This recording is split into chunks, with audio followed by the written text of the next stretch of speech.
Hello दोस्तों, मैं विक्रम कुमार और आप देख रहे हैं जय भीम लाइव। दोस्तों, बसपा सुप्रीमो मायावती जी विधानसभा चुनाव को लेकर काफ़ी सतर्क हो चुकी है।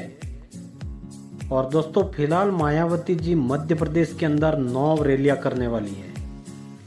और मध्य प्रदेश के जो SC ST मतदाता हैं वो पूरा का पूरा vote bank Bahujan Samaj party की तरफ मुड़ा हुआ है।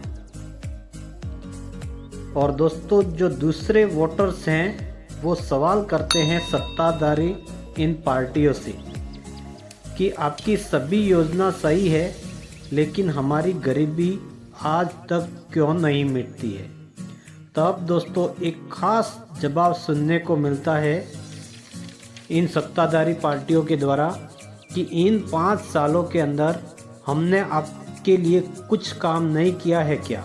अगर हमने आपके लिए कुछ काम नहीं किया है तो हमें आप वोट मत देना। कहने का मतलब उल्टा दोष लगाते हैं। अब दोस्तों पब्लिक भी बहुत समझदार हो गई है। जो भी प्रचार करने को आते हैं पार्टियां वाले, उनसे तुरंत सवाल करते हैं लोग कि हमें आप क्या दोगे, हमें क्या मिलेगा। आप तो विधायक बन जाओगे, सांसद बन जाओगे, गाड़ी मिल जाएगी, आपको बंगला मिल जाएगा, लेकिन हमें क्या दोगे, आप हमें क्या मिलेगा। लेकिन दोस्तों यह सवाल आम लोगों के द्वारा किया जा रहा है। दोस्तों, क्या ऐसे जुमलेबाजी नारों से चुनाव जीता जा सकता है या फिर इन खोखलो वादों से बार बार चुनाव जीता जा सकता है। लेकिन दोस्तों आजकल ये सब ट्रेंड में चल रहा है कि कोई जुमला बनाइए, कोई नारा बनाइए और चुनाव जीत जाइए। ऐसा ही कुछ हो रहा है हमारे देश भारत में। तो दोस्तों वीडियो शुरू करने से पहले हमारी आपसे एक छोटी सी रिक्वेस्ट है कि अगर आप हमारे जय भीम लाइव चैनल पर पहली बार आए हैं तो प्लीज़ चैनल को सब्सक्राइब जरूर करें, क्योंकि हमारे चैनल पर दलितों की, बहुजनों की खबरें व उनका इतिहास बताया जाता है। दोस्तों आपके सब्सक्राइब करने से हमारा मनोबल बढ़ता है और हमें काम करने की ऊर्जा मिलती है। साथ ही बेल नोटिफिकेशन को दबाकर ऑल पर सेट कर देना ताकि हमारे वीडियो की नोटिफिकेशन बिना किसी रुकावट आपको मिलती रहे। तो चलिए दोस्तों वीडियो को करते हैं शुरू। तो दोस्तों इन सभी सत्ताधारी पार्टियों की हालत अभी खराब हो चुकी है और लोग उनसे बार बार सवाल पूछते हैं, एक ही सवाल पूछते हैं तो वो डायरेक्ट कह देते हैं कि हमने आपके लिए काम नहीं किया होगा तो हमें आप वोट मत देना। दोस्तों मानो उनकी ज़मीन खिसकी गई है भाजपा और कांग्रेस वाले। और दोस्तों छत्तीसगढ़ के अंदर भी उनका यही हाल हो रहा है, क्योंकि छत्तीसगढ़ में भी दोस्तों दलित मतदाता और आदिवासी मतदाता है, वो ये कहते हैं कि हमारा आज तक कुछ भला नहीं हुआ है और हमें चुनाव के लफड़े में मत पड़ाओ। हम चुनाव को लेकर कोई दिलचस्प नहीं रखते हैं, क्योंकि बार बार सरकारें बनती है, कांग्रेस की हो या भाजपा की, लेकिन हमारा आज तक कोई भला नहीं किया। इसलिए हमें आप ऐसे सवाल मत पूछो, हमें चुनाव को लेकर कोई मतलब नहीं है, क्योंकि सरकार किसकी भी आई होगी, चाहे कांग्रेस की हो या भाजपा की, हमें कोई फ़ायदा नहीं होता है। हमें तो हमारे परिवार का पालन पोषण के लिए मजदूरी करना ही पड़ता है, चाहे सरकार किसी भी की भी आए। सारा दिन काम करते हैं तब जाकर दिहाड़ी मजदूरी मिलती है और तब जाकर हम और हमारे बच्चे कुछ खाना पीना कर सकते हैं। इसलिए हमें इन चुनावी लफड़ों में कोई लेना देना नहीं है। लेकिन दोस्तों अब जाकर इन गरीब लोगों के अंदर एक आस जगी हुई है कि अगर बहुजन समाज पार्टी की सरकार एक बार मध्य प्रदेश और छत्तीसगढ़ में सत्ता हासिल कर ले तो ही कुछ हमारा विकास होगा। ऐसी एक अंदर उम्मीद जगी हुई है, क्योंकि दोस्तों हकीकत में देखा जाए तो बहुजन समाज पार्टी कोई एक संगठन का नाम नहीं है, बल्कि बहुजन समाज पार्टी एक विचारधारा का नाम है। वह एक पूरा का पूरा अम्बेडकरी विचारधारा पर काम करती है, क्योंकि दोस्तों कई हजार सालों से सोए हुए कौम को जगाने का काम किया है, एक जगह पर इकट्ठा करने का काम किया है, हमारे अम्बेडकरवादी महापुरुषों ने किया है।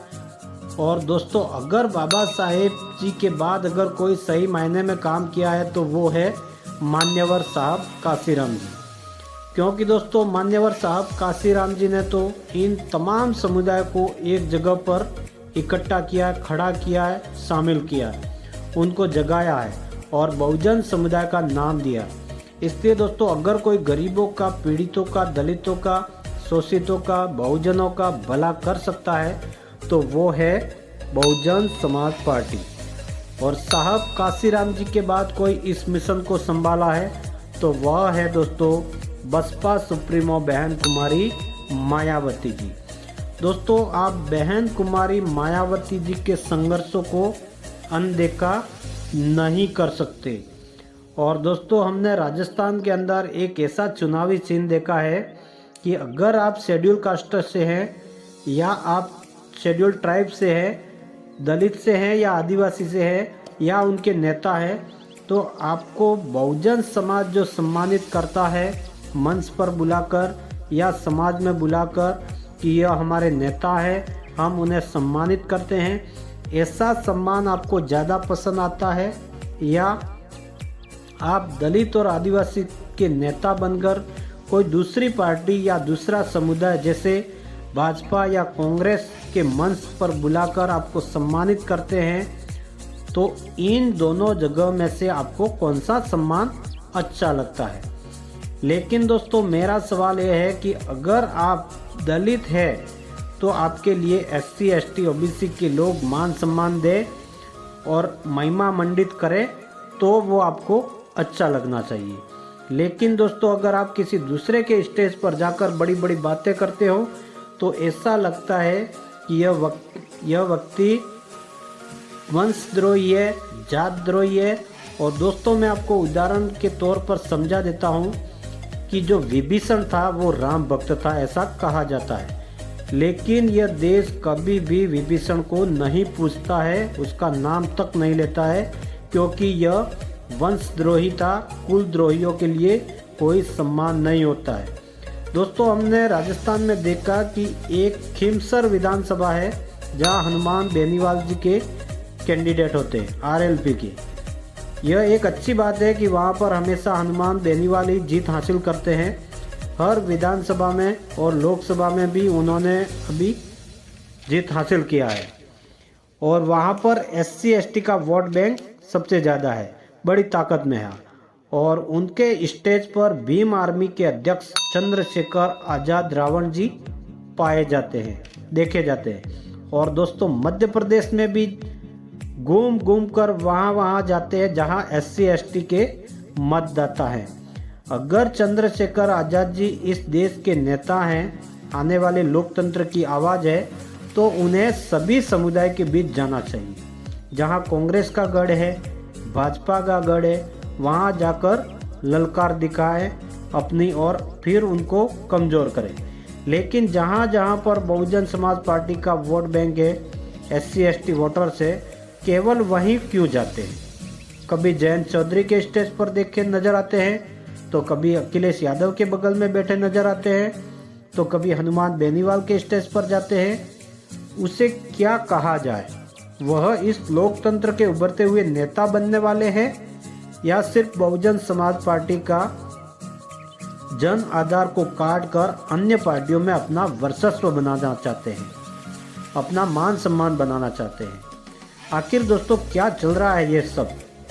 तो दोस्तों बहुजन समाज में पहली बार ऐसा हो रहा है कि एक व्यक्ति नेता बनने के लिए दाएं बाएं इधर उधर ऊपर नीचे देखता है और वहां पर यह बताने का प्रयास करता है कि मेरे चेहरे से SC ST वोट आपको मिलेंगे, जबकि अन्य वर्ग से वोट खींचने की ताकत आप में नहीं है। वहीं पर दोस्तों बसपा सुप्रीमो मायावती जी को देख लीजिए, वह SC ST के वोट पर दबदबा तो रखते हैं, बल्कि साथ में अन्य पिछड़ा वर्ग, जो अति पिछड़ा वर्ग है और जो सर्व समाज को भी साथ लाने की तैयारियां करते हैं, किसी का गलत नहीं करते हैं और एक राष्ट्रीय स्तर पर नेता है बहन कुमारी मायावती जी। और अब वो प्रधानमंत्री का चेहरा भी नज़र आती है। तो दोस्तों इस खबर पर आपकी क्या प्रतिक्रिया है, कमेंट में ज़रूर बताएं।